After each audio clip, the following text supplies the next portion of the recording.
In a world where everyone is talking, arguing, and trying to prove their worth, the person who masters restraint holds the real power. Restraint isn't weakness, it's control. It's about knowing when to engage and when to step back. It's about understanding that your presence is a gift, and your silence can be more powerful than 1,000 words. Most people believe that power is about being the loudest person in the room. They think if they assert themselves enough, explain themselves enough, or push their point long enough, they will win. But here's the reality. True power doesn't come from force. It comes from control over your emotions, control over your reactions, control over your presence. Think about the last time someone tried to argue with you or prove you wrong if you engaged in the argument. You gave them what they wanted, your energy. You fed into their desire for validation. But if you stepped back, if you stayed silent, they were left with their own words, their own thoughts echoing in their mind. They had to sit with it, and that's uncomfortable. Restraint creates mystery.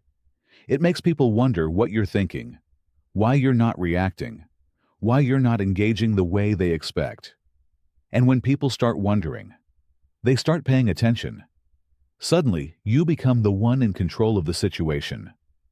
The science of restraint. There's a psychological principle known as the power of anticipation. Human beings crave closure when someone speaks.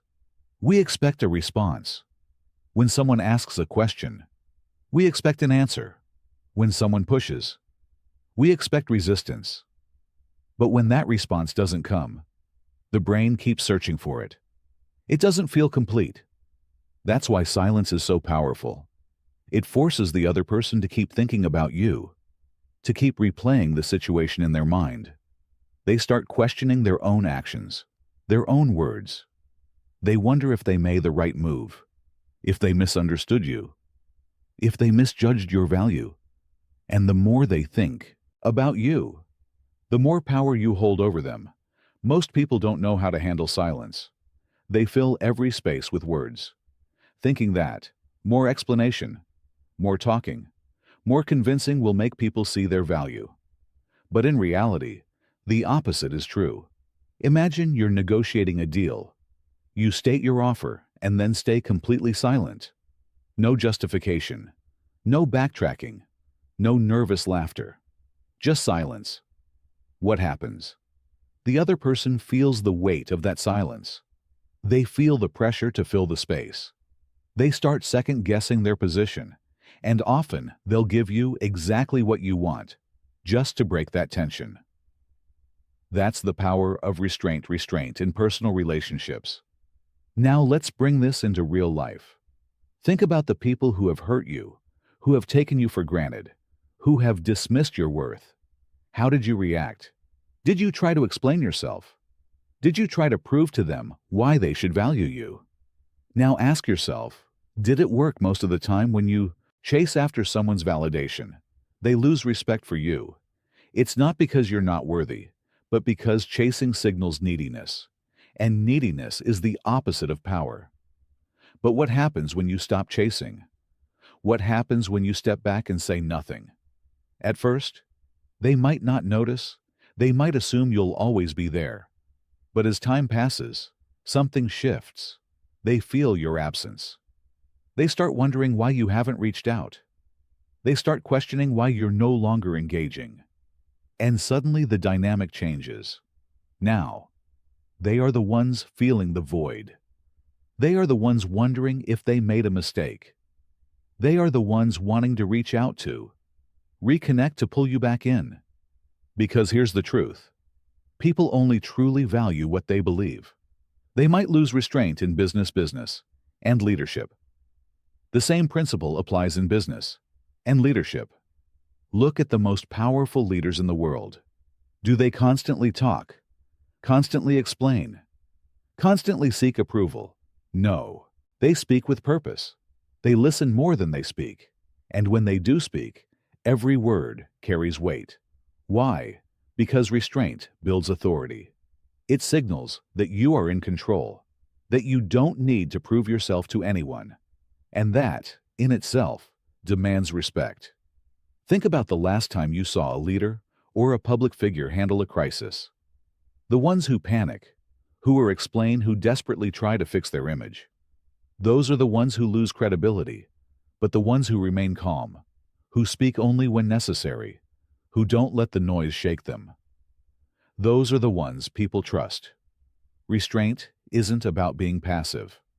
It's about being strategic. It's about knowing when to engage and when to hold back. And when you master that, you become unstoppable. The final thought, but not the ending. You don't have to prove your worth to anyone. Your value isn't in how loudly you speak, how much you explain, or how hard you fight for attention. Your power is in knowing when to step back, when to stay silent, and when to let the world realize just how much they need you. People don't chase what is readily available. They chase what they believe is rare, what they think they might lose, what they are uncertain they can have. This is the law of scarcity. The undeniable truth that value increases when something becomes less accessible. Look around at the world. The most exclusive clubs have long waiting lists. The most expensive brands don't go on sale. The most influential people are not the ones constantly seeking attention. They are the ones whose time and presence are limited. Scarcity creates desire. It forces people to pay attention, and when applied to your life, it becomes one of the most powerful psychological levers you can pull the moment you stop making yourself so available. Whether it's in business relationships or personal interactions, is the moment people start wanting you more. But most people get this backwards. They believe that if they give more, if they overextend themselves, if they are always there, always responding, always giving, then people will appreciate them more. But that's not how human nature works. Works the psychology of scarcity. Scarcity is wired into the human brain. It's a survival mechanism. When something becomes less available, our minds instinctively assign it greater value. This is why products labeled limited editions sell out faster. It's why we crave the attention of people who seem disinterested. It's why we take for granted the people who are always there, yet obsess over the ones who pull away. There's a famous experiment in psychology that demonstrates this perfectly. 2 identical jars of cookies were placed in front of participants. One jar was nearly full while the other had only a few cookies left. Even though the cookies were exactly the same, people rated the ones in the nearly empty jar A as more valuable. Why? Because they assumed that if there were fewer, they must be better. Now think about how this applies to you. If you are always available, always giving, always there, people begin to see you like the full jar of cookies, common, replaceable, easily accessible.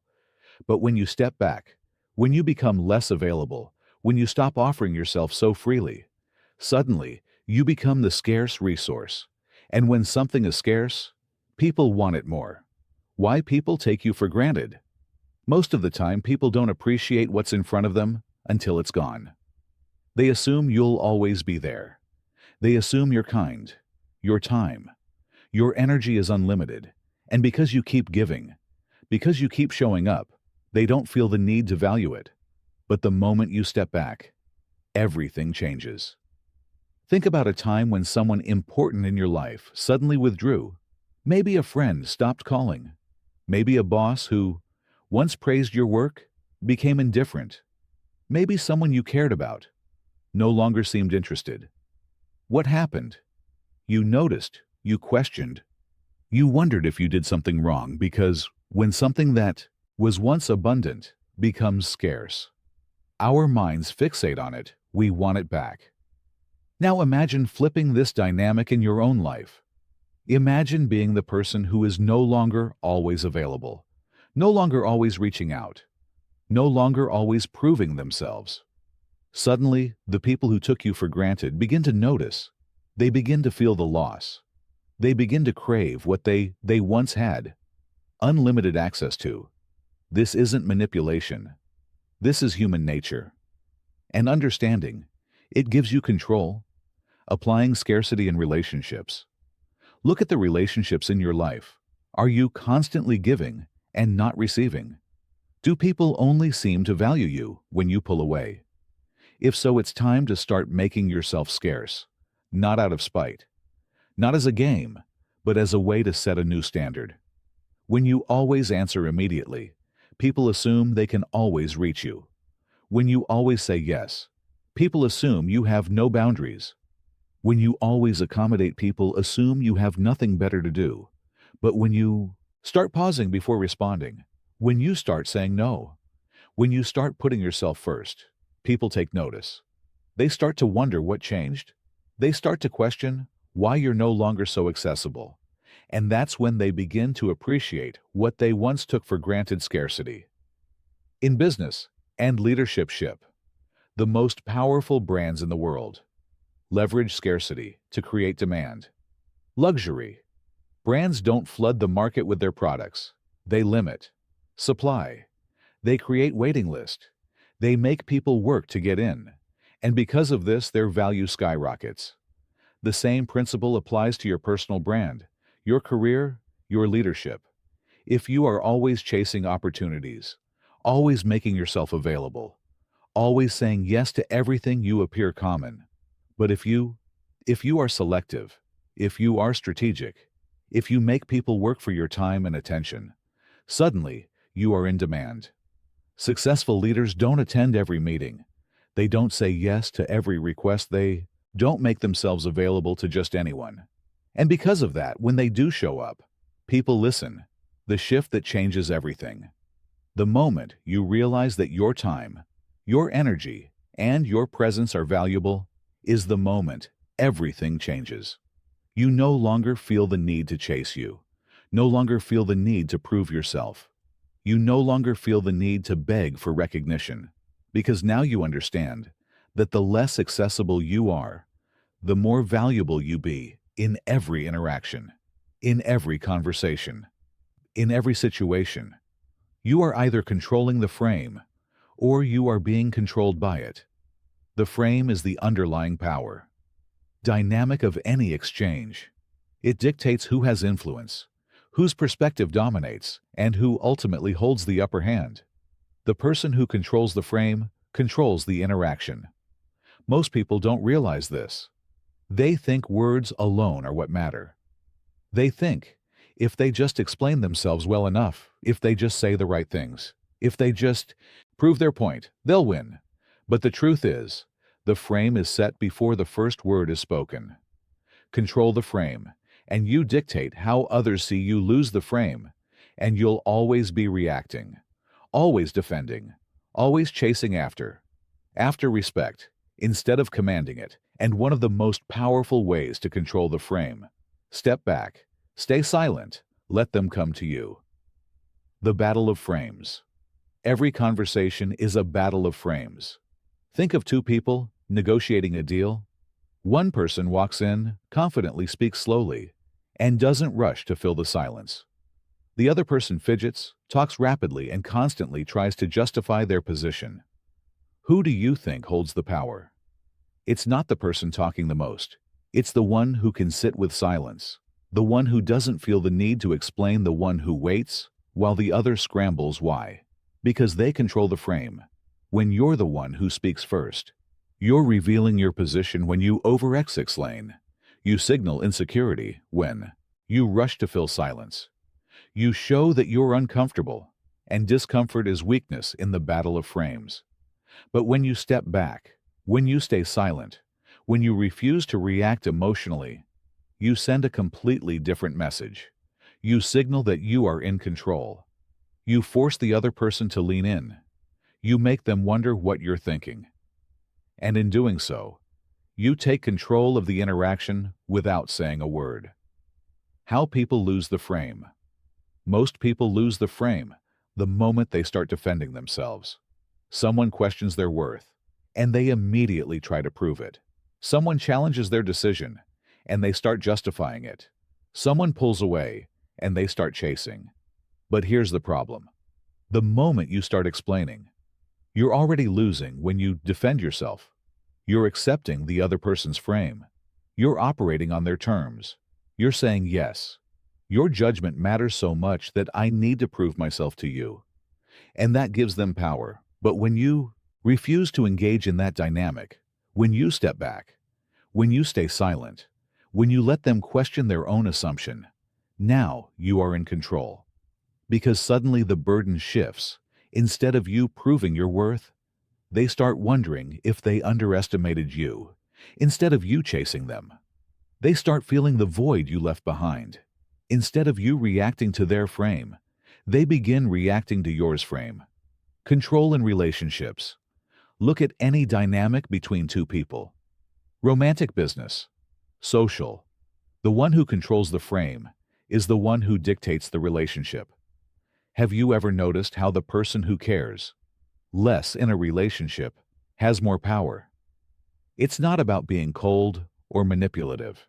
It's about who is setting the terms. The one who is always available, always explaining, always seeking reassurance. This person has surrendered the frame. The one who is mysterious, unpredictable, and not overly concerned about proving anything. That's the one who holds the power. It's the same reason why someone who suddenly becomes distant makes the other person obsessed with figuring out why. It's because they shifted the frame. They made the other person feel like something has changed, and now the other person is reacting to them instead of the other way around. And the more you react, the less control you have. Frame control in business and leadership. Think about the most respected leaders. Do they rush to prove themselves? Do they beg for validation? Do they feel the need to explain every decision? No. They speak with purpose. They don't fill every silence. They let their presence do the work. A leader who constantly seeks approval loses respect. A leader who sets the vision, stays composed, and doesn't react emotionally, commands it. The same applies to negotiations. The moment you start trying to convince the other person, while you're right, you've already lost the frame. But when you sit back, when you stay silent, when you let the other person fill the space, suddenly you have the advantage because now they're working to get a reaction from you. And when people start working to earn your response, you've already won the silent power move. One of the most powerful things you can do in any situation is pause. Pause before you answer. Pause before you react. Pause before you explain. Most people can't handle silence. They feel the need to fill it. They get uncomfortable. They start talking more, justifying, more revealing more. And every word they say gives you more control. When someone challenges, you don't react. Just look at them. Let them feel the weight of their own words. Let them start questioning themselves when someone tries to pressure you into a decision. Don't rush. Take your time. The longer you wait, the more uncertain they become when someone pulls away from you. Don't chase. Just step back. Stay silent. Let them wonder why. And in that space, in that void you create, they will start to feel the shift in power.